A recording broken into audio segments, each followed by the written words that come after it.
Rekonsiliasi bank adalah penyesuaian saldo kas versi nasabah atau perusahaan dengan versi bank atau saldo rekening koran perusahaan di suatu bank. Rekonsiliasi bank perlu dilakukan karena saldo kas rekening koran bank dengan saldo kas di laporan keuangan perusahaan berbeda.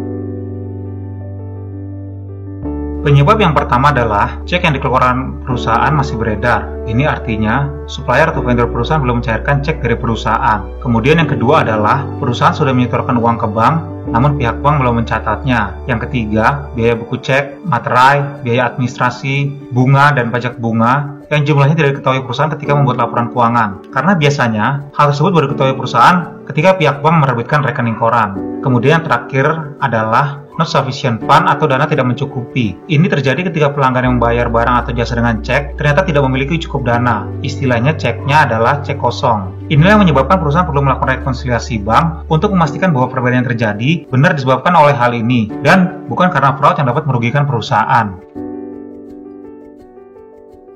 Asumsikan rekening koran PT XYZ pada tanggal 31 Desember 2020 menunjukkan saldo sebesar 290 juta dan laporan kas perusahaan di neraca pada tanggal yang sama menunjukkan saldo sebesar 286 juta 90 ribu. Ini artinya ada selisih sebesar 3.910.000 antara kas versi rekening koran dengan saldo kas versi laporan perusahaan. Kemudian, setelah dicek, berikut informasi atas transaksi yang dapat menyebabkan perbedaan-perbedaan tersebut. Cek yang diterbitkan perusahaan pemasoknya ada yang masih beredar, yaitu cek nomor 696 yang diterbitkan tanggal 25 November sebesar 5 juta, kemudian cek nomor 710 yang diterbitkan tanggal 21 Desember sebesar 16 juta, dan cek nomor 715 yang diterbitkan tanggal 24 Desember sebesar 12 juta. Kemudian, pada tanggal 31 Desember 2020, perusahaan menyetorkan uang ke bank sebesar 20 juta, namun belum tercatat di rekening koran bank perusahaan. Selanjutnya, ada cek kosong senilai 10 juta yang dikembalikan oleh bank. Kemudian, biaya administrasi bank sebesar 25.000. Pendapatan bunga atas simpanan perusahaan di bank sebesar 35.000. Kemudian, penyetoran sebesar 5,4 juta ke bank oleh perusahaan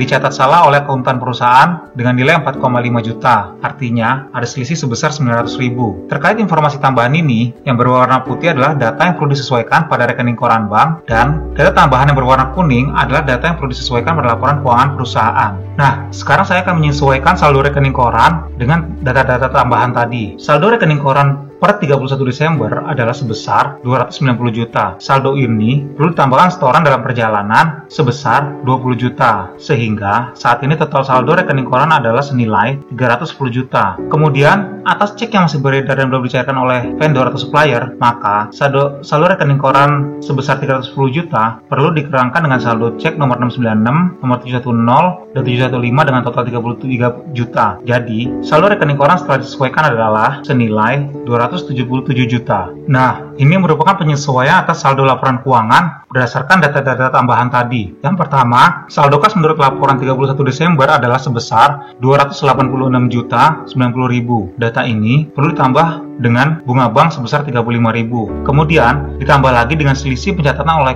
akuntan perusahaan atas setoran sebesar 5,4 juta yang dicatat hanya 4,5 juta. Jadi, ditambahkan dengan 935.000. Sekarang, saldo laporan keuangan yang disesuaikan setelah dilakukan penambahan atas data yang belum dicatat adalah sebesar 287 juta 25.000. Selanjutnya, nilai tersebut perlu dikurangkan dengan cek kosong ditolak sebesar 10 juta dan juga biaya administrasi bank sebesar 25.000. Jadi, saldo laporan keuangan yang telah disesuaikan menjadi 277 juta. Nah, sekarang nilai saldo kas versi rekening koran dengan versi laporan keuangan perusahaan sudah sama, yaitu sebesar 277 juta. Sekian video dari Financial Post mengenai rekonsiliasi bank. Jika dirasa bermanfaat, please like, subscribe, and share this video. Sampai jumpa di video lainnya.